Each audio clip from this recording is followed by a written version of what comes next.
So me and my mom are here at, or actually me and my crew, you, are here at my grandfather's land. We're going to do the first filming of the forest. Have to bring all the equipment across here.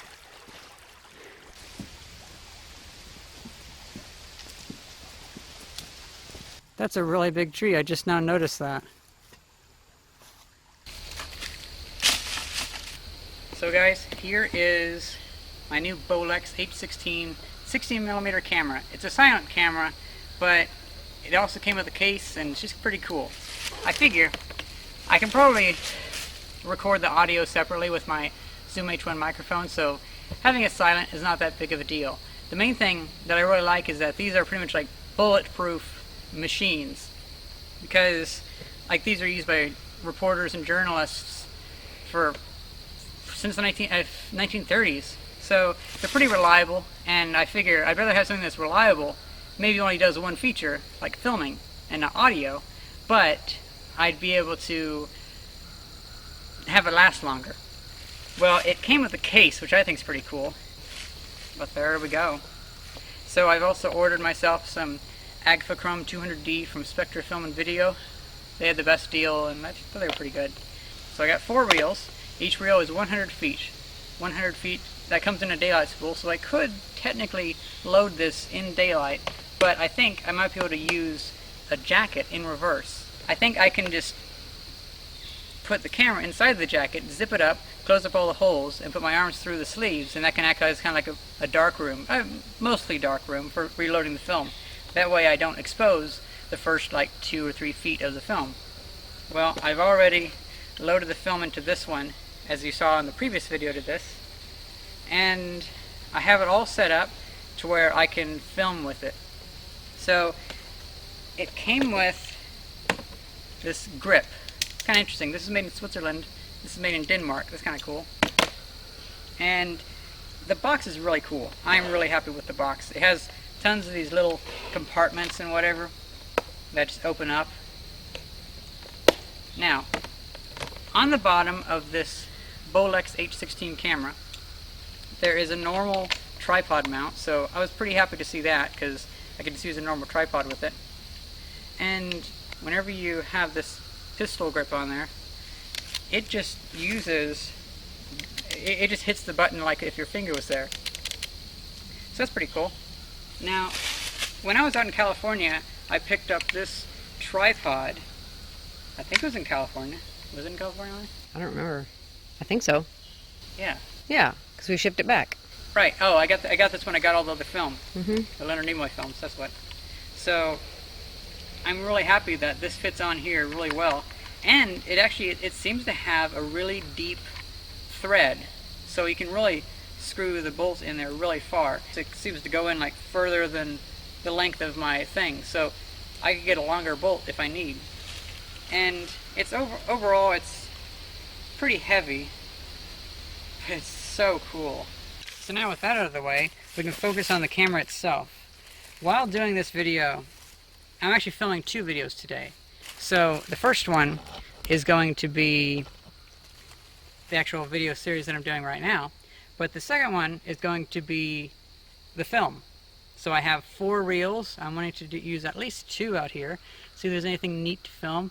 But one issue is lighting. In the woods here, there's a very diverse lighting, and so like I've never done film before, so I'm not sure if I have someone in a dark area, I adjust the light to that darkness, but if there's something really bright in the background, if that'll bleed through. I hope it doesn't, but it might. So I'm probably going to see about just trying to keep the lighting in every single shot fairly close. Because like for instance, if you go down there, like it'd be really nice to shoot from here down the hill, but all that brightness back there, I hate for it to muck with the foreground where the stuff would be.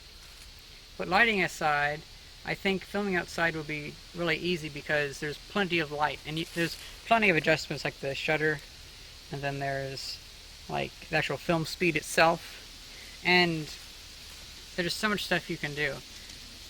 there's also a lot of nice settings on the front. So it's actually a turret lens. You can see there's two lenses on the turret.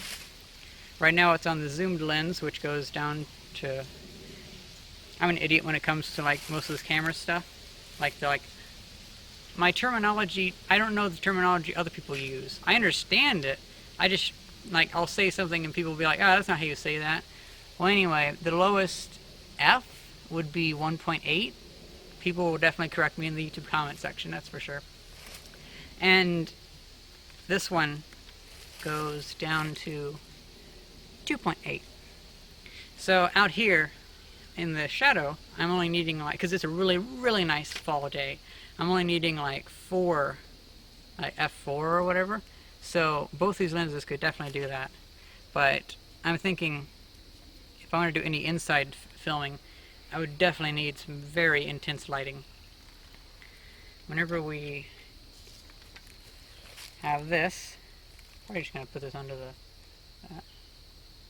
So from what I've heard, it's actually possible to spoil the image by having light go in through the back and go through the reflex viewfinder and spoil the image. Because basically, light comes in, there's a prism in there that deflects the light, and actually what it does is one side of the prism is rough. So 1/3 of the light actually gets projected onto the outside of the prism. So there's actually a little, like a sample of what you're seeing, like projected on that surface right there. That also tends to help the focus stay accurate. Because if you just had it going through lenses up here, well, you could adjust the lens wrong and you wouldn't know for sure if it was adjusted here correctly. Well, evidently, you can calibrate this. So if it is focused on the surface of the lens, if that like 1/3 of the light that goes to the surface of the lens, if that is focused, then you can know for sure that the lens is focused too, because that's like the same distance or whatever to the film surface, which is there's actually a line for that, which is kind of cool if you have to measure that. I'm not into that kind of stuff though. That's like super calculating kind of stuff. Who knows? Maybe in the future though. But what happens is you're really just focusing onto that rough surface of the prism. And one way to check if your focusing is correct is to go to nothing on it, like right there. There's no lens on that third one. If not, you could go like the fourth way. But since there's no lens on that one, I'll just move to that. And you can look into the... Oh, that opens up the viewfinder. You can look in, and if you point towards the light, you should see the rough surface of the side of the prism where it projects onto, because the side of the prism is like a screen. And underneath this piece of tape is a little dial, so you can undo the screw and adjust the focus of the viewfinder. But because you're focusing like the view from a little screen on the side of the prism, that screen is already accurate. Then you don't have to worry about tweaking this and not having your film correct. Because like at first I was thinking, oh, if I get this wrong, how do I know if it's the same? But it's actually pretty simple. It's very well designed. Unfortunately with this one, the screw doesn't tighten it down for some reason, so I just put a piece of tape over it. If you hold back, that's movie. If you hold forward, it's animation and goes one. I have film in here, so I don't want to waste it. Then, well, you can adjust this. You can go up to 64 frames per second. You can go down to 12 frames per second. I think I'm going to set it to 24 frames per second. If you're doing just single shots, like this will just do 1 frame, you can actually go down to that. And if it's like that, it'll open and close it automatically. The shutter, I mean. If you go like that though, it will stay open for as long as you hold it. So I'm thinking about taking a star time lapse. So think about it. I could set it with the mechanism to push this forward for 15 seconds, then let go. So it exposes the film for 15 seconds. It's a pretty long exposure whenever it's normally used to doing like 1/80th of a second. So I think I might be able to like record the stars, but like it would be like a time lapse because it would be 1 frame every 15 seconds. I think that'd be pretty cool. Well, only thing left to do is to wind it and then film, right, Mai? Mm-hmm. Yeah. I'm gonna wind it all the way. And what's really nice is you can't go too far because it'll just stop. Such good engineering. I love it.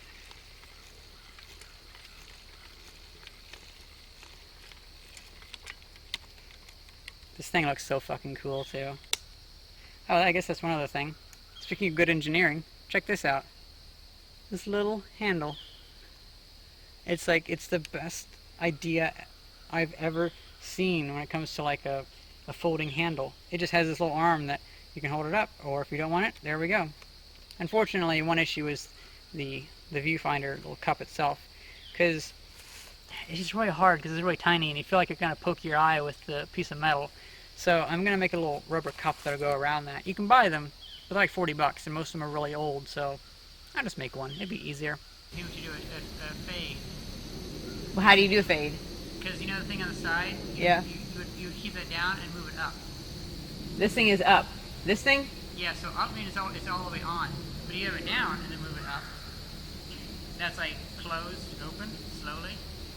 That could be like a fade in. What do you think? I think maybe not mess with the fade in yet. We don't want to ruin something. I'll experiment with it later. Yeah. You say go and we just push the button. Go.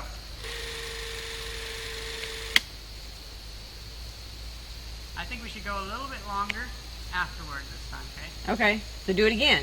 There'll be So two do it waves. again, but wait 2 seconds. 2 seconds after your hand is back on your knee. Yes. Gotcha. So, go.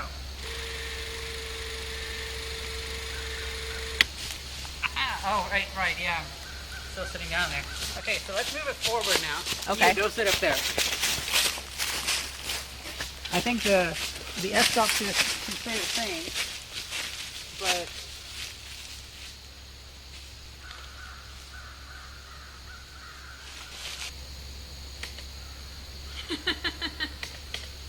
go. Here begins my first 16mm film, captured on Bolex H16 reflex camera from 1962. These cameras have been used since the 1930s by journalists and filmmakers, and they are bulletproof. I also got myself some Actichrome 200D color reversal film. And color reversal film means I don't have to worry about negatives. I send it to the lab, it comes back, and what comes back is what's in the camera now, and I can project it and view it then. Stop. Right. I was waiting the 2 seconds. Yeah. That's perfect. You didn't mess up at all. I had 2 messes up, but yeah. But they were not noticeable. Recoverable. Yeah. Sweet. I think we should probably go up on one of the hills and see if we can get any shots from up on top. Oh yeah, I also have my light sensor. I'll have to be careful because, like with this, we had the same lighting, but with everything else, it'll be different lighting, even if I pan around or whatever. So that'll be interesting. And it'd probably be good for you to be at least 5 feet away, because if this it has some noise to it, and it'd be nice because I want to use this audio, like I did with my Zoom One microphone up there. I want to use this audio whenever I digitize this to sync it with it. So that'll be probably the audio I'll pair with this film.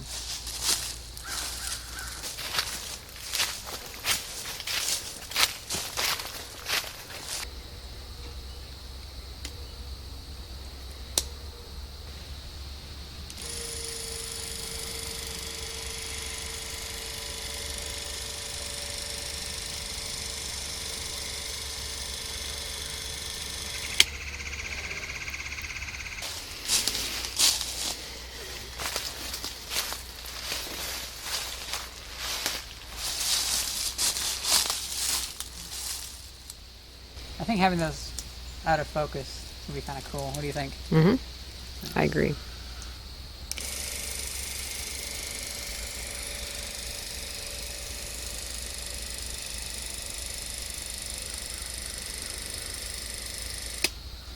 That view up there was really cool. I can't wait to see it on my projector. A bell and howl. Well, that's good enough. So, I'm probably going to start like back here. Like maybe step over like 2 feet. That way you can be in the same spot. I'll try to stay like the same distance from the camera so the audio will be the same. But it'll only have the audio of me walking as opposed to like you walking too. You know what I mean?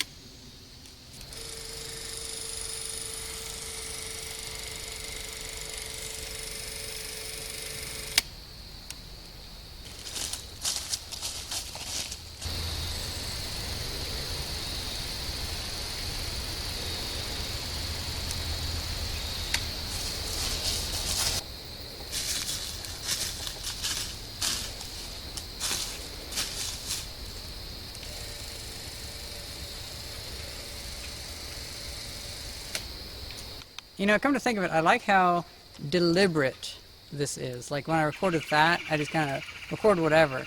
I do a little bit deliberate, but with this, it's like everything is exactly what I want. You know what I mean? Or at least I try a lot harder to make things work the first time. I kind of like it. So it might be darker than I want, but I don't know. I could undercrank it to like 22 frames per second. So that increases it a little bit. So yeah, this shot I'm going to do 22 frames per second. I'm going to see if that might help, like increase the exposure, you know? And I'll just do everything more slowly.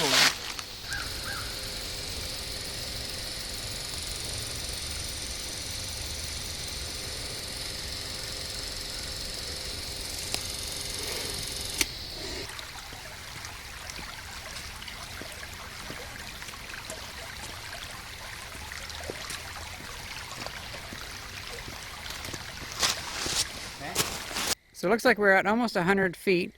So I'm kind of curious if that'll actually be ending at exactly 100 feet.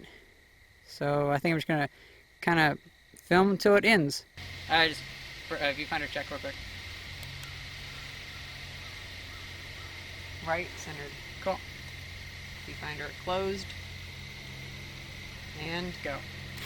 So it says we only have 3 more feet of film left. And so let's see. How much longer can we film right now? What's the meter say, Mommy? it's way past. Way past? I don't hear anything, do you? No. No. I don't know. Weird. It doesn't sound any different. We might get extra film though. Right. Yeah. Or it might not even have any sound. That might be the other thing. Run out of time. Yeah. So I have 2 jackets laid out. I'm going to put the camera inside of here. I'm going to zip up the first jacket while I set my hands into here. There's no film in there. Okay. So it does not make a sound. This is your wanting first. Put that whole thing down there. Put the whole thing in there. Thanks. Thank you very much. So yeah, there we go. That can go inside that.